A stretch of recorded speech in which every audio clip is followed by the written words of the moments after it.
Welcome to today's tutorial. In this video, you will learn how to make a modern, interior scene from scratch, with Blender-D5 workflow. Here is the scene that I modeled in Blender. To move and adjust everything with ease, I recommend synchronizing the model to D5 using D5 Converter Blender.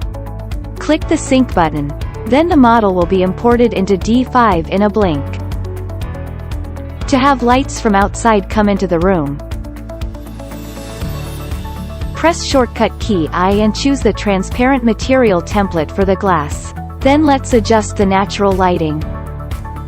First I want to import a cloudy day HDRI, and you can rotate HDRIs in D5 as you like. It's better to turn off auto exposure before you play with the adjustable sunlight parameters to get the proper lighting.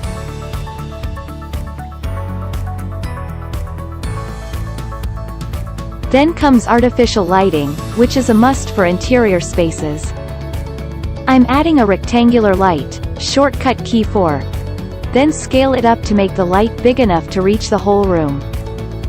Then I'll place it higher and away from the window, adjust its angle, attenuation radius and other parameters, until I get the ideal effect. This will serve as the main light source of the living room. Moving on, I'm adding another rectangular light as supplementary lighting for the living room. This one should be a little smaller than the window, and I'll place it right outside the house.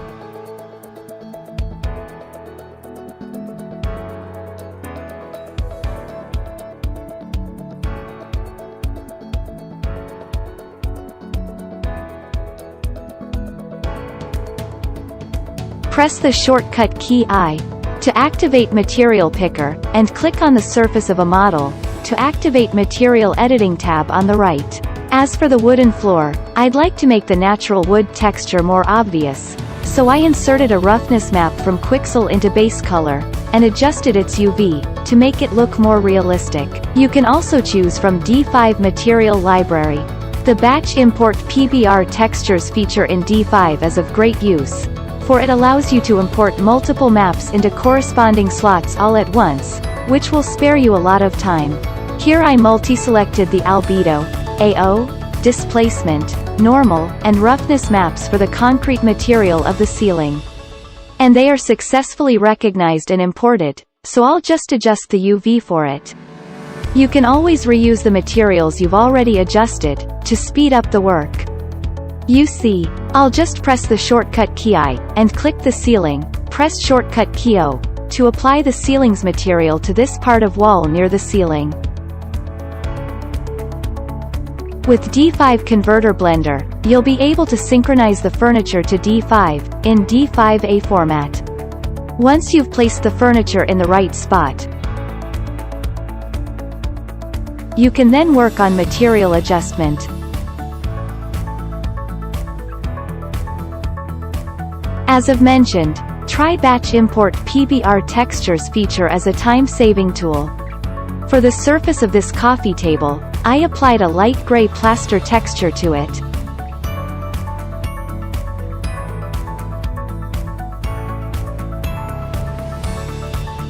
To make a classic wooden cabinet, find a suitable texture map for it, and adjust the UV and color.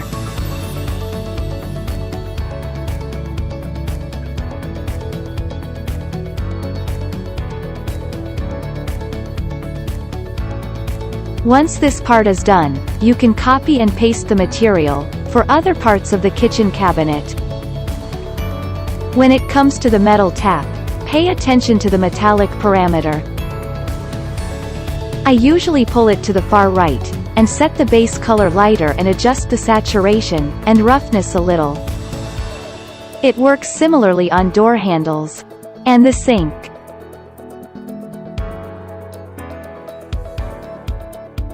Since the sink is stainless material, roughness can be set higher. If needed, you can import a roughness map with scratches for the metal materials, to create a more realistic effect. According to the atmosphere of space you achieved, see if certain materials need more adjustment. Remember to pay attention to niche or other spaces that lack incoming lights, avoiding materials that look too dark compared to the surroundings. You can pull up the brightness value of base color a little bit.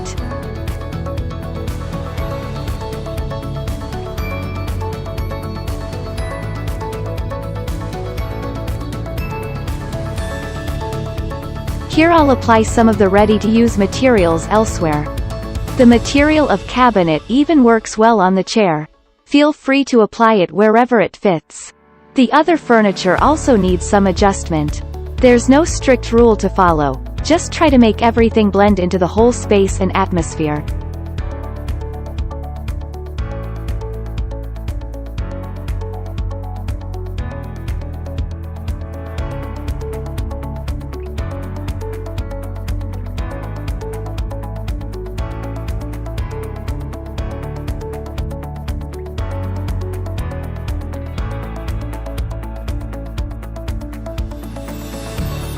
As a finishing touch to the living room, import a carpet model here and apply a plush carpet texture map to it.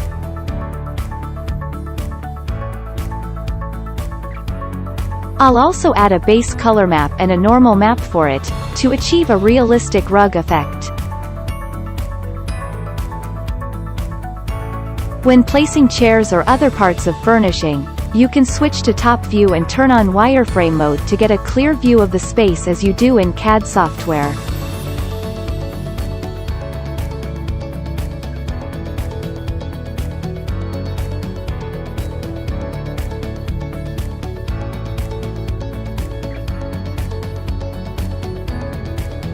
If you find any part missing in the model while you're rendering in D5, don't worry. You can make the necessary editing anytime in your modeling software. For example, I am now back in Blender adding baseboard to the wall.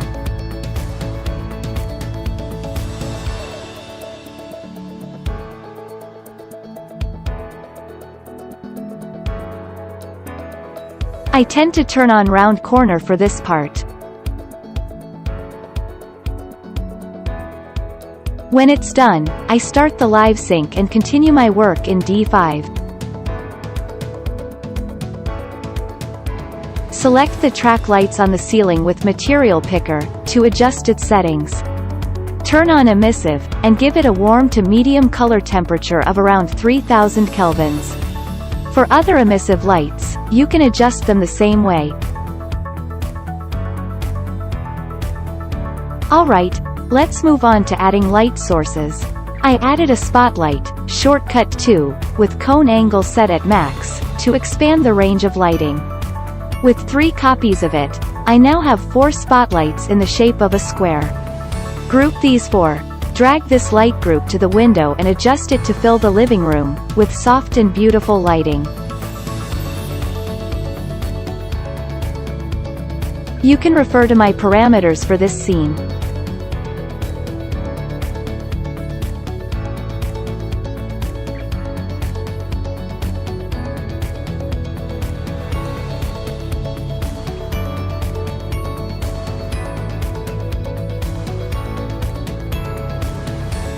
Going to another space inside, you'll find the hallway a little dark, so I'll add a rectangular light at each end of it.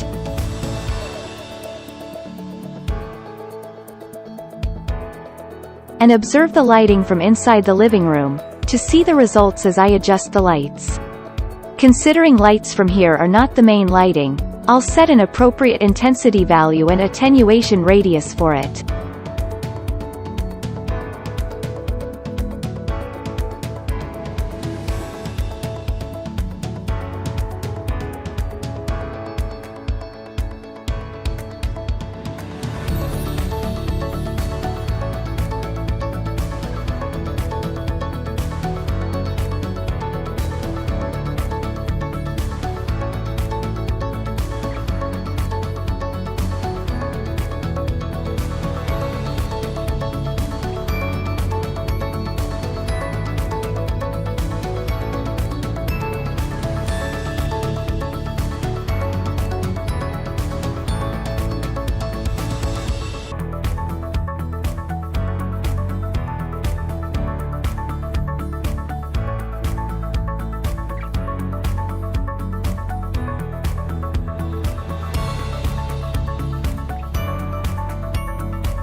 First thing is to hide components that stand in the way, so you can better observe the scene.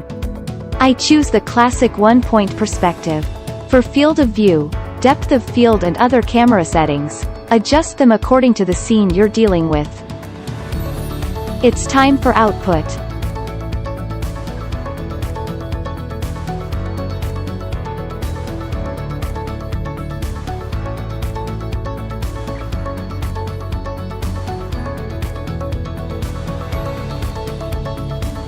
That completes today's tutorial on how to make an interior scene with Blender-D5 workflow. You can download the scene on D5 forum to have a try yourself. Thanks for watching.